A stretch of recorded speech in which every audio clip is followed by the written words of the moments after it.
नमस्कार। आज हम इस कहानी में जानेंगे कि भगवान विष्णु और माता लक्ष्मी धरती पर घूमने क्यों आए थे।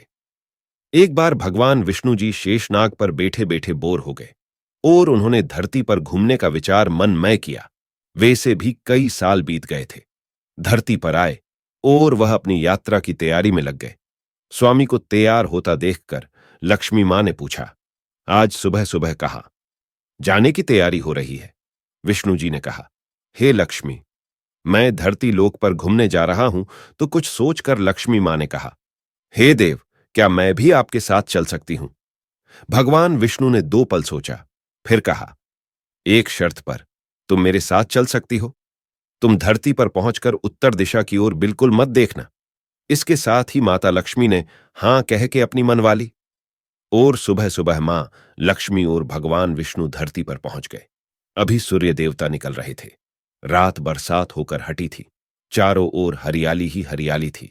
उस समय चारों ओर बहुत शांति थी और धरती बहुत ही सुंदर दिख रही थी।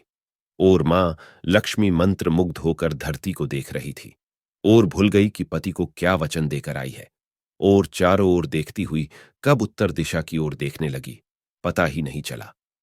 उत्तर दिशा में मां लक्ष्मी को एक बहुत ही सुंदर बगीचा नजर आया और उस तरफ से भीनी भीनी खुशबू आ रही थी और बहुत ही सुंदर सुंदर फूल खिले थे।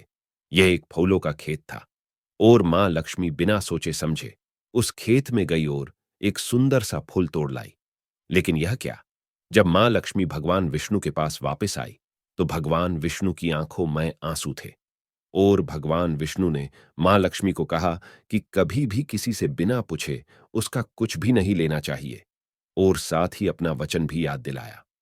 मां लक्ष्मी को अपनी भूल का पता चला तो उन्होंने भगवान विष्णु से इस भूल की माफी मांगी। तो भगवान विष्णु ने कहा कि जो तुमने जो भूल की है उसकी सजा तो तुम्हें जरूर मिलेगी। जिस माली के खेत से तुम नए बिना पूछे फूल तोड़ा है, यह एक प्रकार की चोरी है।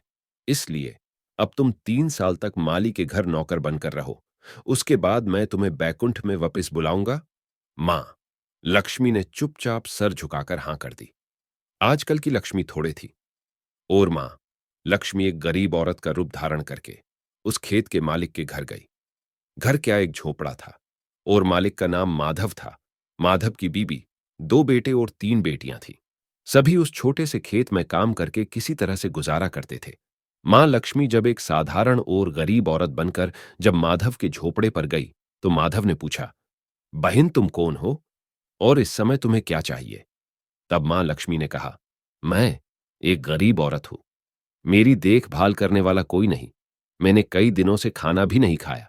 मुझे कोई भी काम दे दो, साथ में मैं तुम्हारे घर का काम भी कर दिया करूंगी। बस मुझे अपने घर में एक कोने में आसरा दे दो। माधव बहुत ही अच्छे दिल का मालिक था। उसे दया आ गई, लेकिन उसने कहा, बहन मैं तो बहुत ही गरीब हूं। मेरी कमाई से मेरे घर का खर्च मुश्किल से चलता है। लेकिन अगर मेरी 3 की जगह 4 बेटियां होती तो भी मैंने गुजारा करना था। अगर तुम मेरी बेटी बनकर जैसा रुखा सुखा हम खाते हैं उसमें खुश रह सकती हो तो बेटी अंदर आ जाओ। माधव ने मां लक्ष्मी को अपने झोपड़े में शरण दे दी और मां लक्ष्मी 3 साल उस माधव के घर पर नौकरानी बनकर रही। जिस दिन मां लक्ष्मी माधव के घर आई थी उससे दूसरे दिन ही माधव को इतनी आमदनी हुई, फलों से कि शाम को एक गाय खरीद ली। फिर धीरे धीरे माधव ने काफी जमीन खरीद ली और सब ने अच्छे अच्छे कपड़े भी बनवा लिए और फिर एक बड़ा पक्का घर भी बनवा लिया। बेटियों और बीबी ने गहने भी बनवा लिए और अब मकान भी बहुत बड़ा बनावा लिया था। माधव हमेशा सोचता था कि मुझे यह सब इस महिला के आने के बाद मिला है। इस बेटी के रूप में मेरी किस्मत आ गई है मेरी। और अब 2-5 साल बीत गए थे, लेकिन मां लक्ष्मी अब भी घर में और खेत में काम करती थी। एक दिन माधव जब अपने खेतों से काम खत्म करके घर आया तो उसने अपने घर के सामने द्वार पर एक देवी स्वरूप गहनों से लदी एक औरत को देखा। ध्यान से देखकर पहचान गया, अरे यह तो मेरी मुंह बोली चौथी बेटी यानी वही औरत है। और पहचान गया कि यह तो मां लक्ष्मी है। अब तक माधव का पूरा परिवार बाहर आ गया था और सब हैरान होकर मां लक्ष्मी को देख रहे थे। माधव बोला, है मां, हमें माफ कर। हमने तेरे से अनजाने मैं ही घर और खेत में काम करवाया है मां। ये कैसा अपराध हो गया। मां हम सबको माफ कर दे। अब मां लक्ष्मी मुस्कुराई और बोली, है माधव, तुम बहुत ही अच्छे और दयालु व्यक्ति हो। तुमने मुझे अपनी बेटी की तरह से रखा, अपने परिवार के सदस्य की तरह से। इसके बदले मैं तुम्हें वरदान देती हूं कि तुम्हारे पास कभी भी खुशियों की ओर धन की कमी नहीं रहेगी। तुम्हें सारे सुख मिलेंगे जिसके तुम हकदार हो। और फिर मां अपने स्वामी के द्वारा भेजे रथ में बैठकर बेकुंठ चली गई। जय श्री कृष्णा।